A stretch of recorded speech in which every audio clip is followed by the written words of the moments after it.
Hey guys, and welcome to the Crafting Rose Guide to YouTube, where I'm going to teach you guys how to make YouTube videos. Since lockdown has posed a challenge to quite a few of us recently, a lot of people do seem to be starting YouTube channels and doing vlogs on the internet, so I thought, why should I not weigh in on this? And most of you probably don't know what to do or how to even start a YouTube account, so I'm going to give you some of my own advice that I've learned over the years. So what do you actually need to start a YouTube channel? Well, if there's something you're passionate about and you've seen other people do it, then you might be able to do it yourself. But to get there, you're going to need some equipment. So let's start by talking about the basics. Number 1, the basics with equipment. So equipment is always a must-have with videos. To get started, you're obviously going to need a camera if you plan on doing vlog type stuff on YouTube.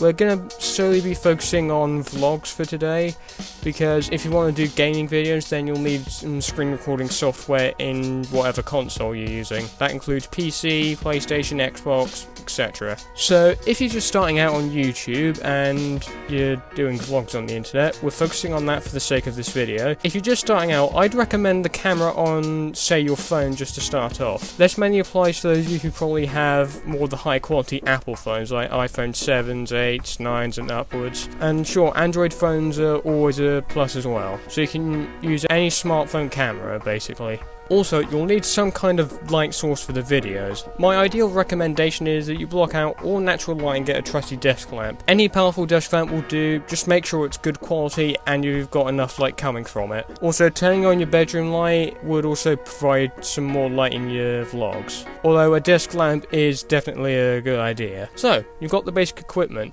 But now you'll need something to make you stand out. You'll need an intro. The next part of this how-to is intros and outros. Intros and outros are what make your videos stand out among others. They'll make people think your videos are good. To start out, I'd recommend Intro Maker. It's free to download on the App Store for Apple users, and there's intros and outros on there that you can use. Now, I should note that there is a premium membership that costs around $7.99 here in the UK, but if you want to get premium, then you can get access to lots more intros and outros, and you can download them in HD to make them pop a lot more on screen. It's definitely worth it as well. I've used it a couple of times on the channel, you might have been able to tell, and it's really benefited the videos. Okay, so now you've got the equipment and your intro and outro, but how are you going to put your video together, and how are you going to get it on YouTube? The next logical step is editing software. Step 3. The editing process. Editing is what determines your video's level of quality. If you have the right software, then your video will be high in that quality. If you're just starting out on YouTube, I'd recommend iMovie. It's kind of basic, but it's the perfect software to start off with. I've been using iMovie for years now. I started using it around 2017-ish, and then I've continued to use it to this day. Although since I started, I've relinquished some editing control to Amzo, who now provides all the finishing touches on the videos, and I provide the principal editing while Amzo does all the final bits like adding sound effects, music, and basically the rest of that. So eventually when you get enough money, that also mainly depends on whether you're going to monetize your videos. That's an entirely different video that I will not get into because, well, I don't monetize my videos, as lots of people have asked me and assumed. And when you get enough money, you'll be able to get your own editing software. These days, myself have transferred editing control, which I just mentioned, and the quality of my videos is higher than it ever was. If you're looking for high quality editing software, I'd recommend Adobe Premiere Pro. As someone who's new to that software, it's actually pretty good, and most YouTubers these days actually use the software. And if you can't actually afford Premiere Pro, then another alternative would be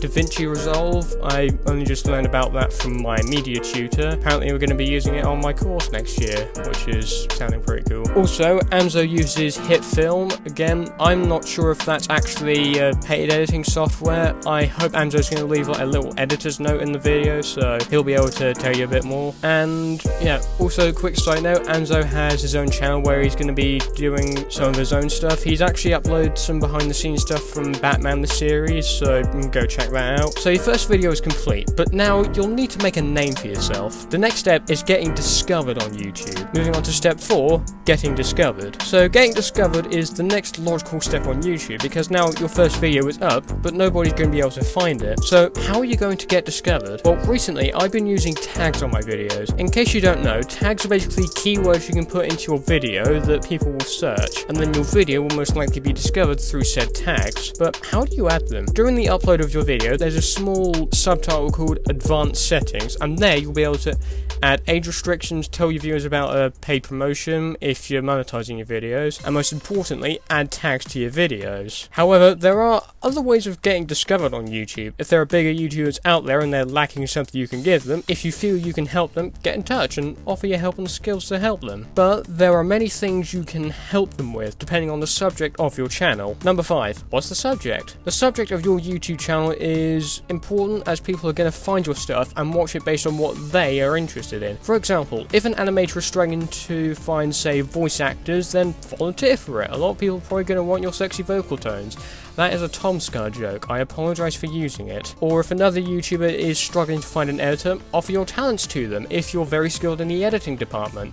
I know Amzo is, and that's why he's offered his help to me. Well, I want to actually tell you how I met Amzo, but I will do that in an entirely different video, so I'll probably do that soon enough. Your sole focus should be your channel. Don't devote your time to editing for other people. For example, relatively recently, I've been doing some intros to some friends of mine who are starting their own YouTube channels as well. And I may provide some links to their channels in the description, so hopefully you can check them out as well. So now your channel is up and running, you're getting recognised on YouTube, but what's the next logical step to help you get more recognised? Number 6, collaborations. Collaborations can also help you get noticed on YouTube. For example, around the start of 2019 time, well, it was in the early days of when I started animating. Around this time, The Heist and The Heist 2, they'd been released, but the animation wasn't particularly good. Since then, I've obviously perfected my animation skills, and I've continued to animate to this very day. And one of the collaborations I actually did was the 4th episode of Superpower Matchups. Most long-time viewers of the channel will know I did a collaboration with Brandon Prime a little while ago, and we did a Superpower Matchups episode where we pitted Optimus Prime versus Thanos, and of course Optimus Prime won. Still, special thanks to Brandon who did the collaboration with me. It was awesome to collab with him. Brandon and I have actually known each other for quite a long time. It was really awesome to collab with him. So yeah. And now we've covered all the information I can give you to start your own YouTube channel. If this advice helped you, then please let me know. I'd love to hear if this has helped you.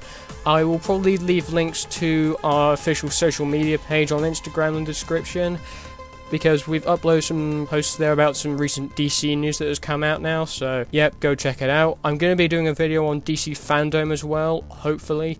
I'm probably going to split that into a couple of parts, just to cover all the bases. So yeah, thanks for watching, and I'll see you soon.